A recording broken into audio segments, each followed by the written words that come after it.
keeping connected with regard to faith issues, I think is like anything else, it's a challenge. But I also think of other parents that, this being remote is newer to me. But I have, friends who have kids that live in Europe and they never get together for those things. And how do they keep track of it? So I feel that we just need to find new ways. And I think more importantly than the communication type, as grandparents, a lot of times you say, well, we got to make sure that the grandkids are getting a mass, or or participating in CCD, or advancing in that formation. And I just lean on. I have a friend that led some groups, and he always advised us that he would say, we're here together not to make something happen, but we're together to let something happen. And the times that I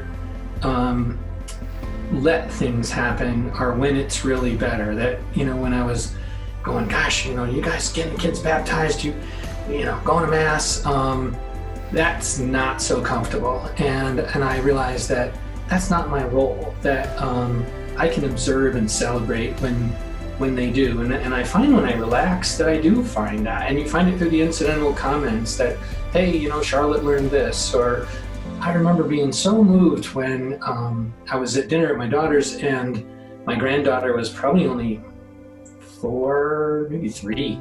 And they said, Charlotte, would you like to say grace? And she did. And then I also noticed a couple years later, when you start to force it and say, do you want to say grace? She said, no, I don't. But it's planted, and she'll come back to it. And so I think it's, regardless of the type of communication, it's more about letting things happen. You lean on the Franciscan way of, are you doing it? There were times when I visited my kids, and I'm an early riser, and I just knew they weren't going to mass that day, so I just went and prayed for them, went to mass, came back. They would say, what's going on? And I would share the bulletin so they would know what's happening. But I didn't try to put them on the spot or anything, because, who am I? There are times when I roll over and say, I don't feel like going to mass today too. So, that's what I've found that helps, is when I relax more and just show them by being. And if I'm reading things, if I read Car and Driver every day, that's what I talk about. But if I read,